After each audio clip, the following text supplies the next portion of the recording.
Mr. President, there's a scripture in the Bible in the book of Ezekiel, chapter 33, somewhere around verse 6. And that scripture talks about a watchman on a wall.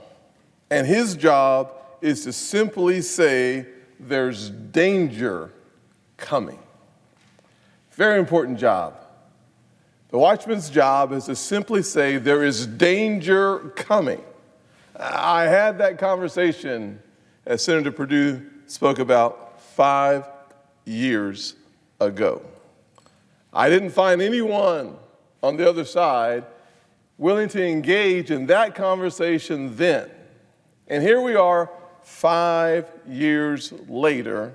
There is danger coming. I want us to hear this clearly, because as we look out in the streets of America and we see more unrest and we see more challenging situations, realize that there is danger coming. The watchman's responsibility is to call out the danger, as the bloodshed happens, the blood, according to Ezekiel, will not be on the hands of the watchman. But if he does not shout out, if he does not articulate that there is danger coming, then the blood is on his hands. Mr. President, there is danger coming. We are in dangerous times. The source of this danger is not the failure of this bill on this floor at this time. Nope. This is merely a symptom of the danger that I believe is right in front of us. This is only a symptom of a much deeper issue, a systemic problem. Let me explain. I'm a kid who grew up in poverty, abject poverty in many ways. There's much worse poverty in America and certainly around the world than I grew up in. I'm talking about the poverty where when you come home and you hit the light switch, there's no light. I'm talking about the kind of poverty that when you had a phone attached to the wall and you picked it up, there's no sound. There are people who lived in worse poverty than I, but that is poverty from my perspective. And I lived in that poverty, and one of the challenging situations of poverty that manifests is hopelessness. And I was that hopeless kid in America, mired in poverty, in a single-parent household, under the impression that the only way I can escape poverty is through athletics or entertainment. I was hopeless.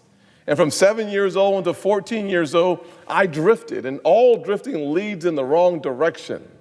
I failed out of high school, embarrassed my mom, who was working 16 hours a day, because I felt like there was no hope in this country for a little black boy like me. 14 years old. Failed Spanish, English, world geography, and civics. Civics, as we all know, is as close as it gets to failing politics. I will say that this body as a whole today is failing civics. We're failing in politics. But as the Lord would have it, I had an amazing mother who believed that it was her responsibility to pray me out of the hard situations I found myself. And then I had the good fortune of meeting a mentor after I got through summer school. They redirected me. I pulled myself together with the help of a powerful family, a praying grandmother, and a whole lot of faith. And I caught up with my class. I graduated on time, earned a small football scholarship, went to college, earned a degree in political science. Along the way, as a youngster, I joined the NAACP, joined the Urban League, joined many organizations in the community, because I knew that a part of my responsibility was to be socially engaged in making a difference, no matter how small that difference could be. The one organization I didn't even think about joining was the Republican Party. Why would I ever think about joining the Republican Party? Because growing up, every African American, every black person I knew of was wed to the Democrat Party. Because it's better to have a seat in the room than be outside. That was the heritage I grew up in. Let me fast forward to where we are today, and I'll return to that. Today, I lost a vote on a piece of legislation that would have led to systemic change in the relationship between the communities of color and the law enforcement community. We would have broken this concept in this nation that somehow, some way, you have to either be for law enforcement or for communities of color. That is a false binary choice. It's just not true. This legislation spoke to the important issues that have brought us here today. We wouldn't be here if it were not, as Senator Perdue alluded to, the death of yet another African-American man, George Floyd. His murder is why the country has given us the opportunity to lead. And my friends on the other side just said no. Not no to the legislation. They just said no. And why am I saying that they didn't just say no to the legislation? It's because along the way, I sat down with many of them and said, what do you need? And Senator Schumer sent a letter telling, I believe it was Senator McConnell, there were 5 things in the legislation that needed to be improved. I said, let's give them the 5 amendments. I sat down with more senators, and they said, wait. There's not just 5, there's 20. I said, how about 20 amendments? And they walked out. You see, this process is not broken because of the legislation. This is a broken process beyond that one piece of legislation. It's one of the reasons why communities of color, young Americans of all colors, are losing faith in the institutions of authority and power in this nation, because we're playing small ball. We're playing for those in the insulated chambers. We're playing for presidential politics. That's small ball. Playing the big boys game is playing for the kids who can't represent themselves. And if you don't like what you see, change it. We offered them opportunities, at least 20 I offered, to change it. And their answer to me was, you can't offer us 20 amendments. I said, why not? They said, well, because Mitch McConnell won't give you 20 amendments. I spoke to Mitch McConnell. He says, you can have 20 amendments. I told them that. We went to a press conference yesterday, and we said an open process. They didn't want an open process. They want one thing, and I'm going to get to that. So I asked my friends, I said, what is it? What is it you don't like about where we're going? And they said, well, the data collection area. This is a problem. The data collection area is a problem. I'm like, well, tell me the problem. Well, the problem is that we're not collecting data. I'm like, well, wait a second. I could have sworn when I wrote the legislation, we were collecting data. So I flipped through the pages and realized we're collecting data for serious bodily injury and death. They said, well, we want to collect data on all uses of force. I said, put it in an amendment and I'll support it. That was just one bone of contention. I said, well, tell me another one. They said, our bone of contention is that we need you to ban no-knock warrants because of the Breonna Taylor situation. I said, your bill does not ban no-knock warrants for the Breonna Taylor situation. Your bill bans it for federal agents. There's not a Secret Service agent showing up at Breonna Taylor's door. That was a local police department. So the fact that they're saying that they want to ban no-knock warrants, knowing they cannot ban no-knock warrants, tells me that this is not about the underlying issue. It's bigger than that. I said, well, I'll give you an amendment, though, and we can have that fight on the floor of the United States Senate.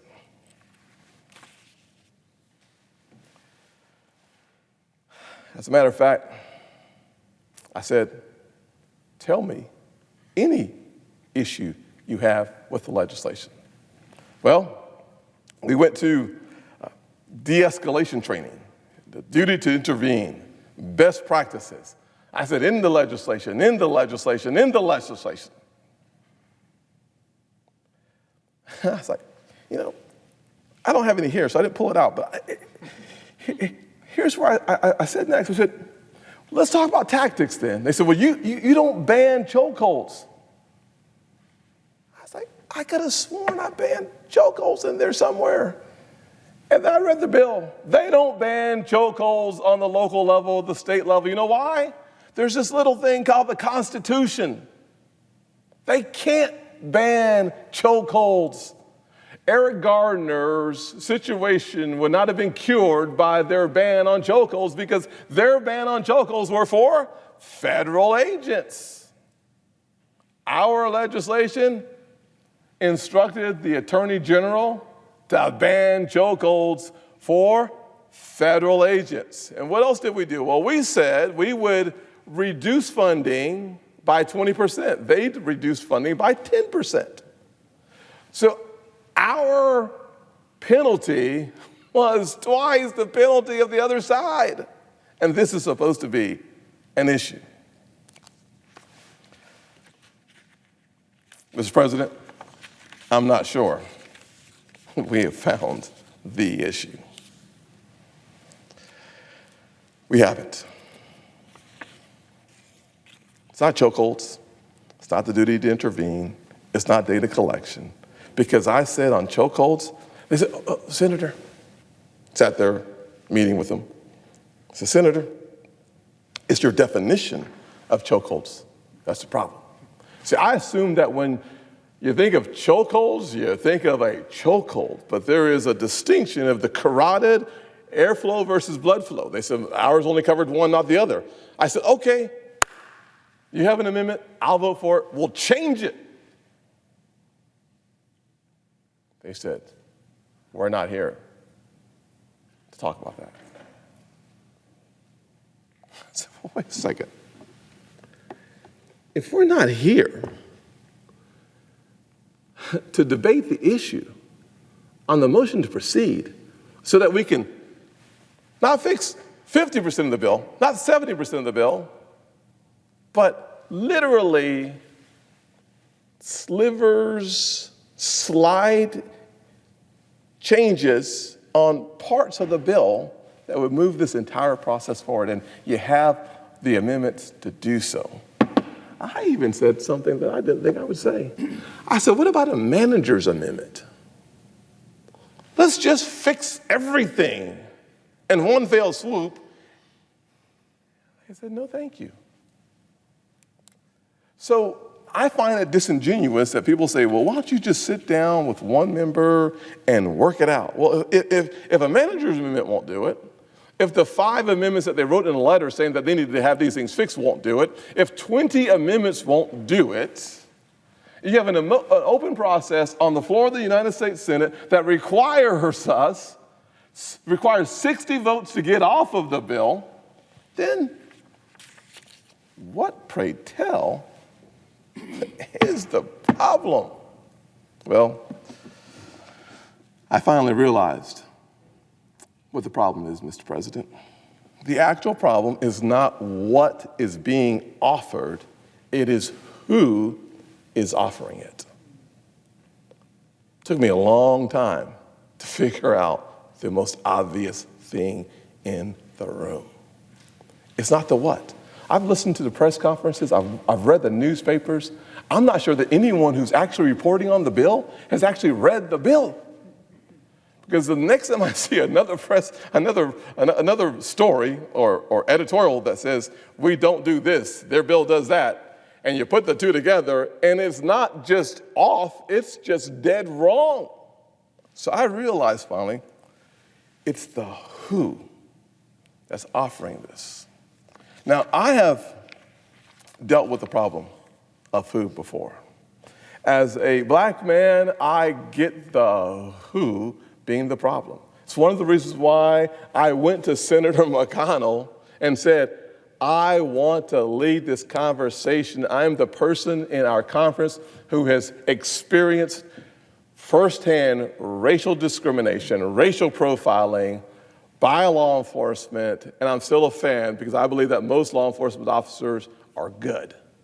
But I'm the guy. I am your guy, Mitch, because this is my issue. This is an issue for every poor kid growing up in every poor neighborhood in this nation who feels like when I leave my home for a jog, I might not come back. This is a serious issue. This is an issue for every single kid who says, is this my country? We've heard no. This is the issue that we should be solving. Not the legislative issue. That's not the issue. The issue is, do we matter? We had an opportunity to say, you matter so much, we'll stay on this floor for as long as it takes and as many amendments as it takes for us to get to the issue that says, yes, you matter. But we said no today. 56 people said yes. 4 short. 4 short of saying yes. Yes to having enough information to direct training and resources in such a way that we can hold people accountable. We were 4 votes short of saying yes to having a powerful tool of pulling resources to compel behavior on chokeholds. Because I believe if we've gotten on the bill, we would have passed this bill. But that is the problem, by the way. That's the who I'm talking about. See, as a black guy, I know how it feels to walk into a store and have the little clerk follow me around, even as a United States Senator. I get that.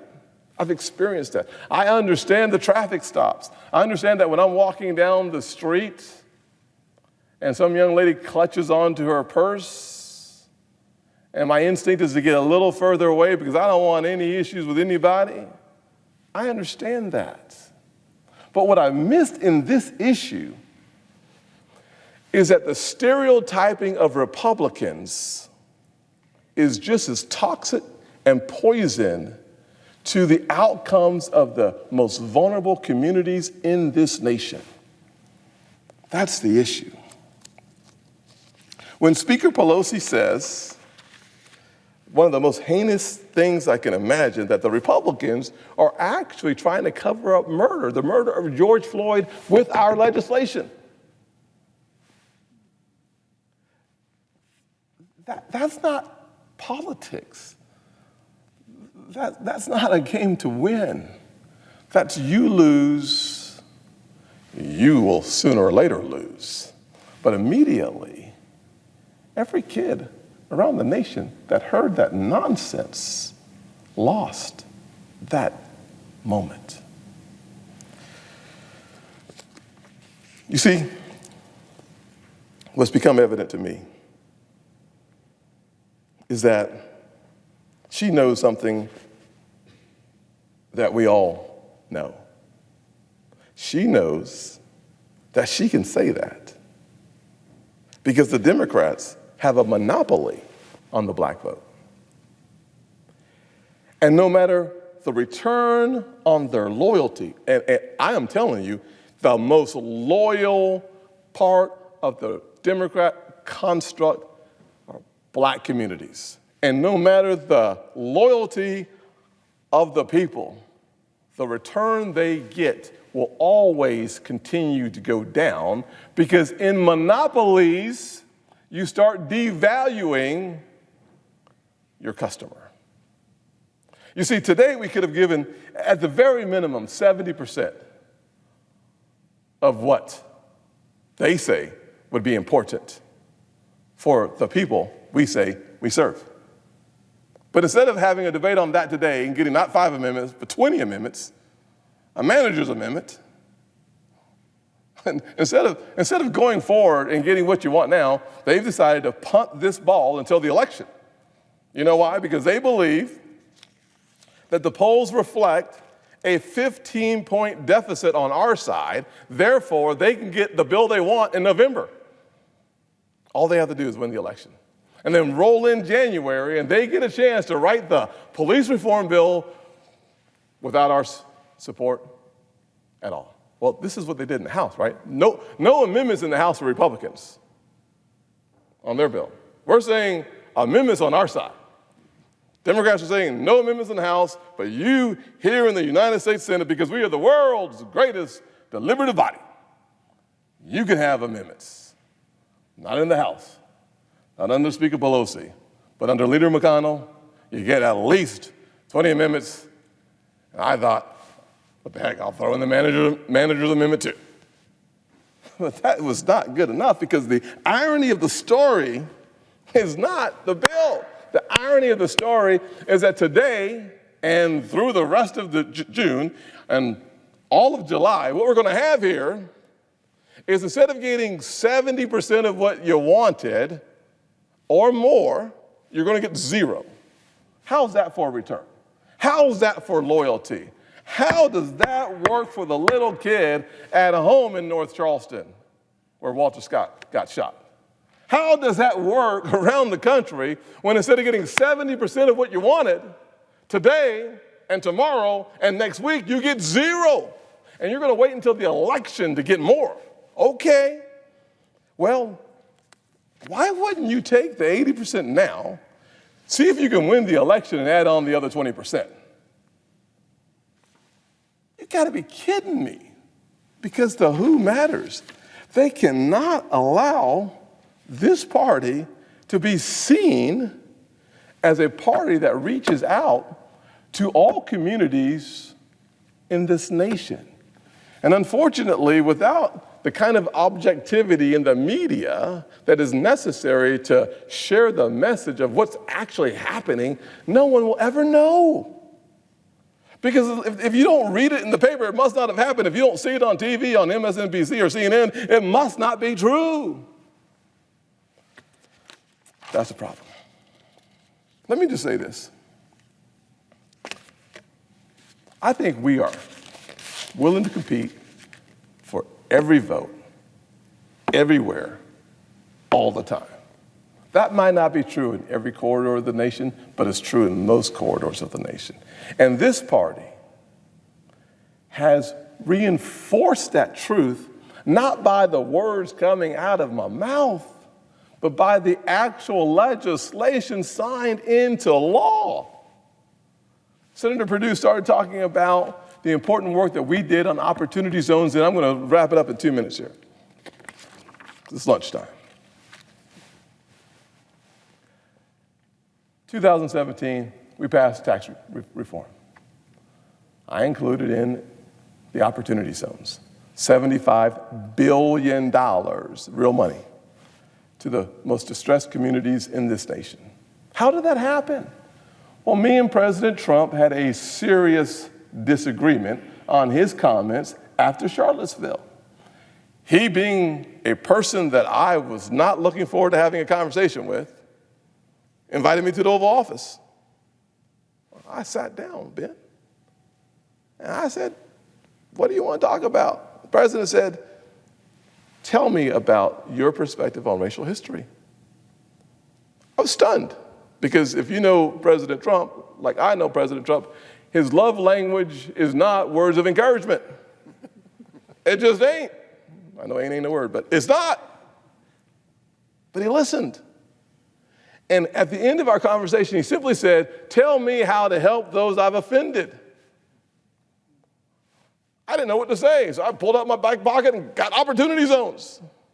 I didn't go in there prepared for him to listen. That's not supposed to be funny, but it is. I mean, I didn't expect him to listen, but he did. He listened, he leaned in, and he said, tell me how to help the folks I have offended. I said, well, let's work on opportunity zones together. He said, yes. I was like, what? He said, yes. He was concerned enough about the communities he had literally just offended. He was concerned enough to go to work on their behalf, and that's why we have opportunity zones. I was like, well, this might work again. So I went back to the president and said, you know, there's a lot of work that needs to be done around the HBCUs, historically black colleges and universities. He said yes. He said yes. We said yes. And let me just say this. When we started saying yes, we control the White House, we control the Senate, and we control the House. So it wasn't because some Democrat came over here and said, you got it. In order to get our votes, you got to do this. That's not what happened. He said yes because the Republican Party said yes. We stood together with all three levers of government under our control. We got opportunity zones done. We started the process of reinvesting in historically black colleges and universities, and the head of the United Negro College Fund said at my last fly-in that this is a record level of funding ever. His words, not mine. I'm not sure what ever is. Maybe that's longer than I've been alive. Literally more money for HBCUs ever brought to you by the Republican Party. I said, well, if that's working, let's do it again. So we went to stem cell research, which stem cell research for sickle cell anemia, which is 100%, basically speaking, 99.95% African-American disease. He said yes. Lamar Alexander, the head of the chairman of our health committee, we were fighting over funding for HBCUs. We made it permanent funding for the HBCUs led by a Republican chairman of the Education Committee. President Trump signs it. We have delivered historic funding and permanent funding for HBCUs. Now, I'm not going to go to the because I'm running out of time. I'm not going to go to the pre-pandemic numbers in minority communities for unemployment. Unemployment not only at a record low, but we had labor force participation rates increasing. Let me say that differently. Not only did we get more jobs for black folks and brown folks, the number of folks in the community started having an increase in the number of folks working. This is called basic conservative politics. It works. 7 million new jobs, 2/3 went to African Americans, Hispanics, and women. In a full economy, all boats started rising. Don't believe me? Check your accounts. That's what it looks like. COVID-19 hit us. And what did we do? We not only approved $2.3 trillion and then another $500 or so billion and $450 billion that would be multiplied in the commercial facilities by probably 7 or 8, another $3 trillion, $6 trillion relief package. But what did we do inside that package? We targeted small businesses to save small businesses. And by the way, we added $1 billion for historically black colleges and universities. Let me tell you what the biggest threat is. The biggest threat is that this Republican Party keeps showing up and delivering. I've got 12 more pages to go. It's like being at church with the third closing. Literally, I've got 12 more pages of accomplishments to talk about. I'm not going to talk about it. Don't look relieved. I'm not going to talk about it. I'm just here to tell you that if we're going to be serious about criminal justice reform, and we passed it with the House, the Senate, and the White House in the hands of Republicans. We passed criminal justice reform to make up for the Democrat bill, the 1994 crime bill, that locked up disproportionately African-American men. The Republican Party passed criminal justice reform. with all three levers in our hands. I'm frustrated. I'm frustrated because it's not a competition for the best ideas. It's not a competition for how to improve the poorest performing schools in America in the public education system that is consistently in black and brown communities, that your zip code determines the outcome of your life because you're not going to have a good education, because we won't touch teachers' unions, we won't touch education in the way that it needs to be touched. Governor Scott did before he was a senator. One of the reasons I went down there and campaigned for him, because he was serious about helping poor kids get up and move on. Let me just close with this. I don't know what it's going to take to wake up an entire nation about the importance of a duopoly and not a monopoly.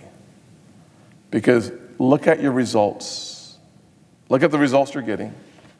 And by the way, when this bill is gone and next week we're on the DOD or something else, we'll forget about this. We'll move on. People will forget about it. And you know what's going to happen? Something bad. And we'll be right back here talking about what should have been done, what could have been done, why we must act now. I'm telling you, I had this conversation 5 years ago. I'm having this conversation right now. We could do something right now. You know, here's the truth. In Detroit, Atlanta, Minneapolis, Los Angeles, Philadelphia, all these cities could have banned chokeholds themselves. They could have increased the police reporting themselves. They could have more data information themselves. They could have de-escalation training themselves. They could have duty to intervene themselves, Minneapolis as well. All these communities have been run by Democrats for decades. Decades. What is the ROI for the poorest people in this nation? And I don't blame them.